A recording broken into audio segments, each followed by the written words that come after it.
Welcome to the Brain People Podcast, a show where four mental health experts team up to bring you practical tools for overcoming mental health challenges. The Brain People don't replace your doctor or therapist, but we will give you some extra tools to help you on your journey. So join us as we fight mental illness, one episode at a time. Welcome to the Brain People Podcast. I'm your host, Dr. Daniel Binus, and I'm a psychiatrist, and I'm joined today by my co-host. I'm Jonathan Edens. I'm a psychiatric PA.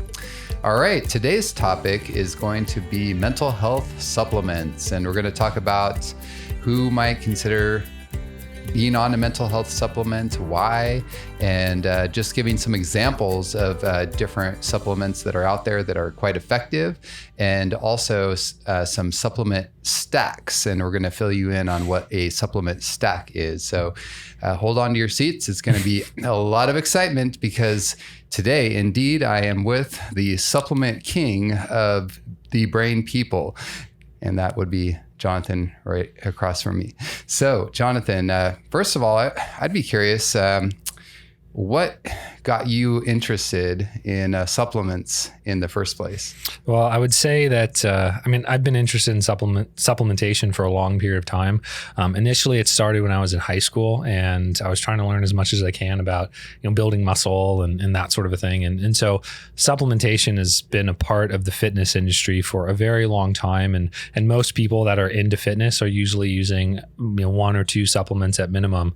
And so there was a lot of that. And because I always tended to be kind of analytical and wanted to make sure that I was spending my money wisely because I didn't have a lot at the time, I was always doing research about what is actually the best. And so at the time, like I even started to create my own pre-workout stacks and whatnot. And there was even a period where I'd make them and then I was actually selling them to friends. I didn't know that. And so that's kind of what got it started. And then I went, off to college and all that stuff kind of took a back burner because I just didn't really have the time. And by the way, I just want to interject here for our listeners.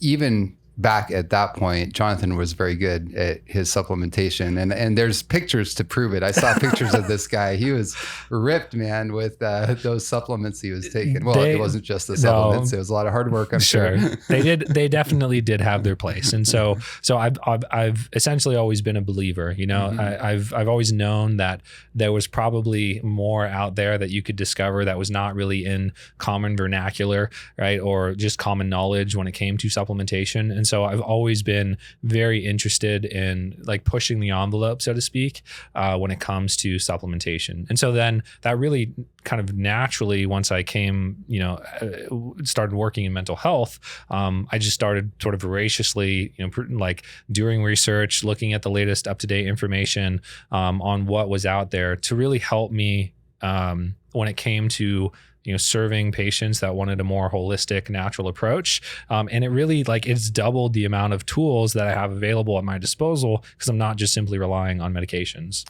Yeah, and I've been really excited just to work with you in that process because I've learned a lot from you, and you've also encouraged me just to, with your real passion for delving into the research to actually get more well-informed as well. So tell me a little bit about, some of the experiences you've had. I mean, have you seen supplements really making a difference in the lives of your patients? Absolutely. And it's just like with medications,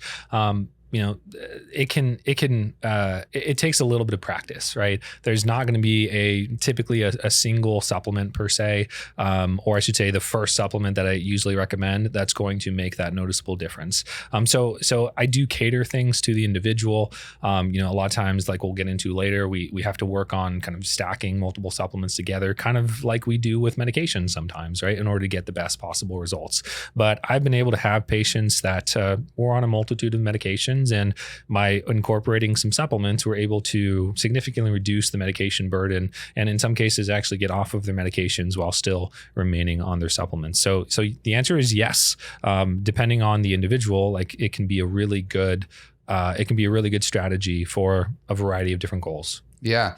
I would certainly concur with that. I've seen it time and again where, it doesn't necessarily always take completely the place of a medication, but it can certainly help us to minimize the dose on the medication. And a lot of times I have had times where I've literally been able to take people off medications as we've used supplements as well as other holistic interventions to help their mental health. And that's always exciting. Yeah, right? It is. So what kind of individual might consider actually using a supplement to help with their mental health? So I came up with 5 different scenarios. Now, this is not an exhaustive list by any means. Supplements for many people, depending on the ones that you're choosing for, will make will be appropriate, right? But somebody these are kind of character or patient sort of generalities where these types of individuals have come in and they were a particularly good candidate. So one scenario might be somebody that is medication naive, meaning that they're bit hesitant on getting prescribed a medication. Maybe they have a lot of biases against medication, or they're just really young, right? And so they're starting to deal with some mental health issues, maybe when they're in their teens or early 20s, and they would rather try something that's a little more natural before they kind of jump in with both feet from a medication standpoint. Another scenario is just people that have more mild to moderate symptoms. Now, this could be because they maybe their symptoms have just improved over time, right? And so they're now more mild to moderate, or maybe that's just the general sort of presentation of their mental health illness is that it's not quite as severe as the other individuals where a medication option is usually kind of the first route that we're going to go. Any comments on either of those, or do you want me to keep going? Oh, keep going. So the third one I would say is that the available medications for their specific condition we're trying to treat is not either effective for them or it's causing some tolerability issues. So for whatever reason, maybe it's something that's developed over time where it stops being effective, or they now have developed certain side effects that they're not really keen on, or maybe we've gone through the gamut of kind of the available options and everything that we've done just doesn't seem to work in the way that we want it to. Then, in those cases, I'm really starting to consider, okay, what kind of supplement stack can we start to incorporate in this person's regimen? Because I want to give them some level of symptom relief, but the prescription options aren't really a good option. My fourth one is that they're maybe a poor candidate for further medication options. So this, especially with like depression, this is or anxiety, like these are two situations in which I'm frequently running into barriers of maybe I've gotten a partial response from an antidepressant, but they're not a good candidate for some of those adjunctive treatments like lithium or Rexulti or Abilify because they've got some comorbidities that just there's too much risk, right? And so their depression is more in that mild to moderate space where they would like to get some better symptom relief, but they're already maybe maxed out on their current antidepressant. And so we just need something with maybe a different mechanism of action to really help to kind of support their overall treatment regimen. And then the last one is just maybe they're wanting to take a more natural approach. So many people, their goals change over periods of time, right? They go through seasons or they encounter sort of new information that's made them kind of shift their mindset on what they're actually wanting from their overall medication regimen, or I should say their therapeutic regimen. And so many people, they discover that, hey, there's actually some decent options out there. So they come, they talk to me about it, and they're wanting to, over time, maybe shift towards going more natural. Yeah. No, listening to you describe those categories makes a lot of sense to me from a clinician standpoint. And as I think about that, it really encompasses most of the individuals that we're working with. And, even in the general public for our listeners, if someone's having those mild to moderate symptoms or even more severe symptoms, but, the medication's only partially controlling and they need more help, supplements can be a great option. And so one of the things I really like about supplements is, yes, we can use them by themselves, but we can also use them with medication, of course, judiciously, right? Mm-hmm. We do need to be aware that there are some medication supplement interactions, which we're not going to have time to get into today. But generally speaking, the safety profiles are usually pretty good with most of the main supplements that we use. Yeah, if you in general, and this is clearly a very generalized statement, but as Dr. Binus is kind of alluding to, most of the supplements that say you're going to find online on Amazon, places like this, they've been fairly extensively vetted, right? And so there's a lot of research behind them. The ones that tend not to do anything tend to fall off, sort of the public eye, right? And so over time, it's sort of refined the things that are actually probably going to be useful to some extent.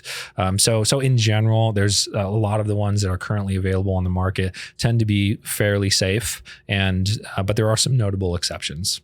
So Jonathan, just in your experience working with individuals and also from what the research would show, what are some overall benefits that we might expect from people trying some of these supplements? So the first thing is that they can be quite effective, as we've kind of already alluded to, and I don't think we really need to spend any more time on that one. But other than maybe just saying that, efficacy is very much going to be in part determined by a myriad of different factors, but the dose, the supplement itself, right, the synergy between that and medication and or other supplements, and so. In order to really determine like whether or not a supplement is working for you, a lot of times it's quite an it can be quite an extensive sort of trial and error process, and having somebody that's well educated on the topic can really make that process a heck of a lot easier. Another benefit is that. Can I just make a quick comment there? I was really astounded even in residency. I remember reading one article, and it was actually showing how they did a study on, I think it was even a head-to-head study on SAMe versus Prozac, and actually the study showed equal efficacy, and it was just, I was like, wow, so a supplement can actually sometimes be just as effective as medication. Yeah, and so that's an example that supplements are very effective in many cases. Yeah. And you also have to consider in like that type of study, they're looking at the average, population, right? And so there are going to be people where SAMe is far more effective for them than Prozac, right? Mm-hmm. And then there's going to be vice versa, where some people Prozac's far more effective than SAMe. Yep. And so there's really no way to predict these things. And so sometimes you just have to kind of, throw a bunch of darts at the dartboard and kind of see what sticks, right? Yep. But usually, because of the knowledge that we as clinicians have about these things, we can make a more, reasonable sort of educated guess. And so we can shorten that time frame in a lot of cases. Absolutely. The second thing I would say is that it can offset some of the negative effects of, like an inadequate diet, or maybe there are certain, not just nutritional deficiencies, but maybe even like chemical imbalances due to a variety of different issues, right? And so while my opinion is you should get those things in check first, right? You should have a good holistic therapeutic approach when it comes to your sleep, your diet, your exercise, right? You should do all of that first and really think of a supplement as supplementing a healthy lifestyle. Mm-hmm. The third thing that I like about it is that there are countless options available. And so while most people, especially when I ask them, have you tried any mental health supplements? The majority of answers are no. I don't know what you're talking about, right? Mm-hmm. And so there's a lot of education that needs to be done. But if you know, then if you were to know a lot of the research out there, you could more easily recognize that there are so many different options to choose from. And in terms of like the popular options of medications we use, I'd actually say I've more than doubled the amount of different ingredients that I can use simply by having knowledge about all these different supplement options. And then accessibility when it comes to supplements is going to be higher than that of prescriptions, simply because you don't need a doctor to write you a prescription in order to get it, right? And so you can go online and easily click a couple buttons and you can have it delivered to your door in a couple days, right? So the accessibility portion is a big benefit for supplementation. That being said, which is very true and important, I have often found it helpful for individuals to work with somebody that has experience in this area, because, just because SAMe works for this person, like we said earlier, it's not necessarily going to work for you. Right. And so kind of recognizing those nuances and seeing what works together and what can have synergy, I think can be very valuable. And especially the experience of like, okay, someone like Jonathan, for example, who's worked with a lot of people in supplements, looking at, okay, well, this set of symptoms, this is kind of the sort of supplements that we're looking at, right? Sure. So there's not a one size fits all, and there are a lot of nuances, but it is true. Accessibility is an easier factor. I've had a few patients that they love to dive into the research themselves. They just have this very strong sort of driven personality when it comes to, health and whatnot, right? So they're very well educated, and I would have considered myself one of those individuals earlier on, right? Because I was doing all of it myself. And so I definitely feel that, you can learn enough if you use the right resources, but that's a big issue right there, is figuring out which resources are actually reliable. And then you typically would need to, in order to make an adequate kind of determination about things, have some knowledge of medical literature. A lot of the research, it uses medical jargon, and it's very challenging to actually really understand like the important components of the research if you don't know the language, right? If you don't have a basic understanding of statistics, sometimes you can easily be kind of manipulated, if you will. Yeah. And one other thing I'm thinking about too, as you're talking, is that it's sometimes difficult for us to even always notice fully the impact of an intervention on ourselves. And so sometimes having a second set of eyes to be like, okay, is this really helping or not? And even using standardized screening tools and that sort of assessment tools to see like, oh, are my depression numbers improving, or is my anxiety lowering, et cetera? That can be very helpful in seeing if something's actually working. So I think and this is, I'd be interested to hear your feedback on this idea, because I'm guessing you probably considered it before, but on that point that you were just discussing, I think it's somewhat easier to recognize the onset of negative symptoms than the absence of those negative symptoms, right? And so a lot of times when we're actually achieving some level of therapeutic effect, it's harder for us to recognize, right? And so I think that standardized method of testing, that you were just describing, can definitely be extremely helpful, especially with supplements that take a longer time for it to actually take an effect. Oh yeah. I mean, it's interesting how oftentimes when I've been with patients, I'll ask them about specific symptoms like anxiety or depression, and they'll be like, oh yeah, I guess I haven't had many panic attacks recently, or I haven't been in bed all day recently. I have been up more. So like you said, the absence of some of those really bothersome symptoms sometimes slip our minds. Whereas, if something's bothering us, we're going to be like, okay, this is an issue, right? Yeah. Sure. So the last sort of general benefit that I would say is that, and we kind of touched on this already before, but many of the common available supplements, the side effect profiles of them are quite good. And so I feel a lot more confident stacking multiple different supplements together, 3, 4, 5 even supplements than even sometimes 2 medications, right? There's well-established known risks associated with, medications that can be more severe. And so it does depend on the ingredient itself, right? But as a general rule of thumb, I do think that most of the available options are going to be safer for most people. Absolutely. All right. So let's talk a little bit about supplement stacking. What is supplement stacking? Essentially it is stacking multiple different ingredients together for basically to improve efficacy. Typically speaking, right? So you might use multiple ingredients that have a similar goal, but do so via a different mechanism of action, right? So, like in the case of depression, it's not simply a serotonin imbalance, right? Even though that's what's frequently proposed. So if you can treat depression through a variety of different mechanisms, maybe you target dopamine, maybe you target serotonin, maybe you target inflammation, right? Maybe you target overmethylation or undermethylation, right? These different things can when in combo, lead to a better response. Or maybe because of the safety, you're actually hammering the same type of mechanism using different ingredients, right? And so sometimes because of their safety, where we don't tend to like to do that with medications, it's definitely a reasonable approach when doing it with supplements. Yeah. I mean, I definitely have seen that synergistic effect can take place when you find those combinations that really are effective for someone's particular chemical makeup, if you will.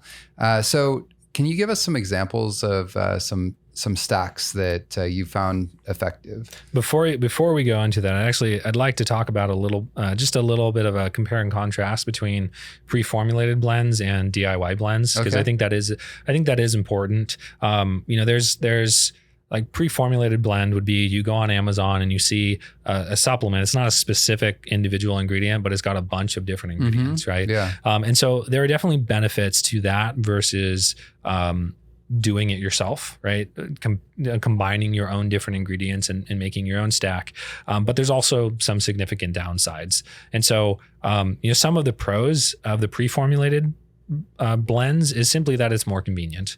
And, you're going to, maybe you buy one formula, it's got 5 or 6 different ingredients in it or more, right? And maybe it's in a powder, so you just take a scoop, or maybe it's in some capsules, so you just take 1 or 2 capsules, right? And so it takes a lot of the guesswork away from you, right? And so that can be really nice for a lot of people. And in many cases, because of the bulk discounts that these people get, if you were to buy all those ingredients individually, it would be more expensive, right? So those are some of the pros, but one of the cons is that you're putting the trust of the formulation in somebody else's hands.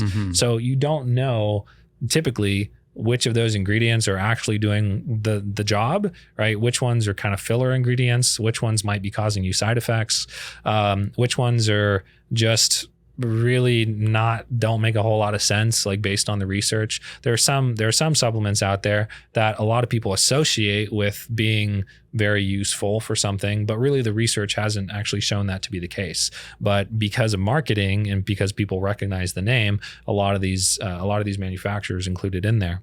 So frequently we get underdosed ingredients, and frequently we get subpar ingredients in a lot of these pre-formulated blends. Yeah, and that underdosed piece, I think, is really important, because a lot of times a supplement could actually work for somebody, but they take just a little bit. Oh yeah, I've tried, for example, L-theanine, but it didn't work for me. Well, what dosage did you take? 100 milligrams. Well, a lot of times people need at least 400 milligrams of L-theanine to really see a significant impact in their anxiety. And so a lot of these prefabbed formulas, they will have some of these ingredients that have been shown in the research to be helpful, but the doses are so low that they're just not going to do it. And a lot of times, if you're seeking one particular benefit, sometimes getting a fully dosed, adequate dosed of one particular ingredient may actually be more effective for you than getting a myriad of underdosed ingredients. So there's an argument for both, but it is, once again, comes down to kind of individual physiology. And then some pros of the DIY stuff, you get greater control, right? You get greater control of over the individual ingredients as well as the doses that you use. And so you can also take more of a 1-by-1 approach, where you add in something, you see how it does for you, you add in another thing, and then you keep going until you've really kind of dialed it in for you. But the biggest con is that it requires more time and knowledge. And in my case, I had my little lab that I had on the dinner table, right? Where of all my different ingredients, where I'm measuring things out and creating my own blend. And so it takes more time. I'm not going to deny that. Any explosions in your lab? No explosions, not yet, at least. Your wife is like hiding in the corner. Maybe I need more insurance on my house or something. So those are some of the pros and cons of doing it. And we do make our own sort of pre-formulated stack, which we'll talk about here in a minute. So really the main benefit of that is just going to be that convenience, right? And so you need to know that you can trust the provider that's formulated the stack, and that definitely can go a long way in terms of its own efficacy. So, what about some examples of some stacks? So when it comes to mood, I think a pretty effective stack that may be a little bit more complicated than some of these other ones that we're going to talk about, but SAMe plus a B complex plus trimethylglycine or TMG. Now this stack you could also include like some methionine in there as well, but typically you want to actually see SAMe in combination with these other ingredients. Part of the reason because SAMe is a little more complicated to work with, right? It's a little bit more of an expensive supplement, but a lot of people, when they take it, they may just simply not be getting it's just not going to be as optimal if they're not actually adding in these other things. And part of the reason why is because certain aspects of the B complex, particularly the B12 and the folic acid, will basically enhance its absorption and utility in the body. And trimethylglycine basically can do, in a different way, a similar thing, right? It's donating more methyl groups to the SAMe so that it can actually accelerate the process and then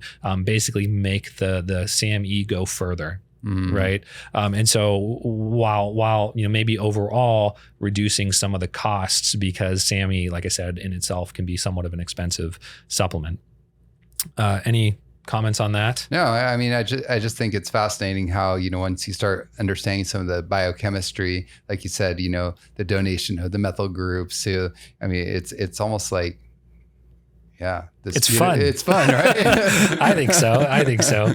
So another one that I'll throw in sort of pain and inflammation stack, but also could be part of kind of the mood stack as well. And we see a lot of patients that are dealing with depression as a result of pain and vice versa, right? And so those things are very intrinsically tied. And so this is one that I tend to actually recommend quite a bit. But that's the base would be turmeric, right? So that's kind of the core ingredient, if you will. And most of them will come with something called bioperine or piperine. So that's basically a derivative of black pepper. It's going to enhance absorption significantly, so it's going to make it more effective. Turmeric has been extensively studied for primarily two things, but that's inflammation, particularly like in the joints, so arthritis, but also depression. And so that really kind of goes into the hypothesis of depression related to inflammation. And so this can be kind of a very different mechanism than what you see with traditional, even like the majority of antidepressant medications as well as supplements that are usually targeted towards depression. And then the last component would be DLPA. So do you know much about DLPA? No. Yeah. So this one's not very well known, but it's actually phenylalanine, which is the precursor to L-tyrosine, right? Okay. But what's slightly different about this is it's the D is synthetically derived, right? So you've got your enantiomers and the D is synthetically derived, but the D in DL phenylalanine seems to have some level of effect on the brain's perception of pain, right? So while the L will convert into tyrosine, therefore dopamine, and help with like energy and motivation, the D part can actually help with pain. So combining turmeric with a DLPA, you get two different mechanisms that can both enhance mood, but also enhance, or I should say, reduce pain. So all you listeners get that. See, this is why I call him the supplement king, because he's like all in there with the D and the L. I know it could be a little bit confusing, but it's awesome. I love it. The science is there for sure. And that stack in particular, I've had many patients that are actually on, like they're taking a lot of ibuprofen right over the counter, and they've tried Cymbalta or Effexor or Elavil, other prescription medications, and even taking these on top of it, like I've had many that were able to significantly reduce the number of over the counter anti-inflammatory medications that they were taking, right? So a couple more stacks. Let's talk about a couple anxiety stacks. So one of my favorite to do is an L-theanine plus magnesium glycinate combination. And shameless plug, this stack is part of our relaxation supplement that we do have available through Beautiful Minds Labs. So there are 3 additional ingredients in that particular stack, but 2 of the core components of that overall formulation are going to be the L-theanine and the magnesium glycinate. So both of these tend to be quite relaxing for individuals. They can help with sleep. They can help with anxiety. They can reduce the frequency of panic attacks. They can generally speaking, particularly the L-theanine, can actually improve focus as well. So you can get this more like meditative like state when you take it at adequate doses. So it's a very good, well tolerated, inexpensive stack. Mm-hmm. Another one that's more herbal based, but lemon balm plus lavender. So these are two herbs that tend to be well tolerated and tend to also help to reduce anxiety.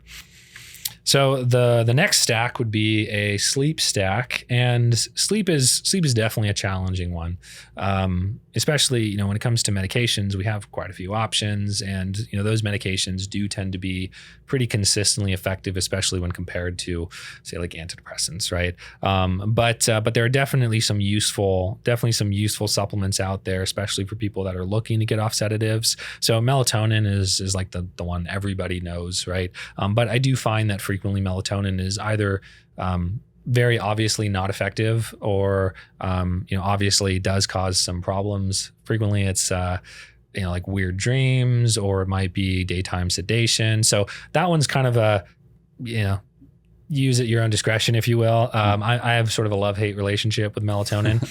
But a couple other things that you could add if you do tolerate melatonin would be the L-theanine combination with that. And there's actually a number of products on Amazon that do have melatonin plus L-theanine. And then you could also add some L-tryptophan in there as well. That is a precursor to serotonin, which is also a precursor to melatonin. So it's more of a secondary way to get some additional melatonin. And then the last stack that I will mention is a focus and energy stack. So this has been one of my personal favorites as of late, when we are in the process of developing a new formula kind of based around this particular stack. But L-tyrosine, as kind of mentioned earlier, as being a precursor towards dopamine, which can help with focus in particular. Acetyl L-carnitine, which helps the brain to metabolize, or I should say, it's an energy creation supplement, basically. And so generally it can improve mental energy, mental clarity. So it works really nicely for a lot of people in combination with the L-tyrosine. And it's also synergistic with a choline source. So one of my preferred sources is alpha GPC. And this in combination with the Alcar can definitely further promote like that idea of mental clarity, of memory, of energy, right? And even in my own personal experience, a lightened mood, right? I do feel that I'm more interested in things, I'm more motivated in things, and stressors or whatnot tend to roll off the shoulders a little bit more. Well, thank you. Yeah, and I mean, I know there's so many details we could dive into, but I think that it gives our listeners a really good taste on how broad and really effective supplements can actually be. And I think that in a lot of cases, we're just kind of scratching the surface when it comes to the efficacy and our ability to utilize these things in interventions and helping people. And so, I really hope this encourages our listeners to get a little more curious about maybe trying some of these things. And like we said, you want to be careful if you're going to do it on your own. Do your research. We're definitely not discouraging you to do it on your own, but if you're kind of trying a couple things, maybe not working out so well, you might want to consider trying to find somebody that has an experience in this field. And going back to what you said with our relaxation formula, I've been encouraged. I have had a lot of positive feedback from patients, and again, it shows how using ingredients that are shown in the research to be effective, and especially using them together, often we can get really good results. So absolutely. Yeah. I don't know if you have any closing comments about your love for supplements. No, we definitely will carry on this conversation. And I think in future episodes, I mean, you guys are welcome, listeners, to give us some feedback. Maybe there are if we want to dive more into, say, particular like mental health issues and a myriad of different ingredients and doses and things of that nature. It could be a very technical conversation, but I think certain individuals will get a lot of value from that. So we're always happy to answer questions, and we definitely, at least I definitely love talking about this. So if you are one of my patients and you have any interest in this, you'll probably not be able to get me to shut up if you do ask me some questions about it. So just be careful. You're opening a can of worms, right? Yeah, absolutely. So it's a good can. So, well, thank you, Jonathan. I really appreciate you sharing today, and really appreciate you sharing so much knowledge with me as well, and inspiring me with your passion for this topic. And it's helped me to become a better clinician. And I know in the end, it's going to help a lot of people out there. So, and thank you to our listeners for tuning in, and hope you all have a wonderful day.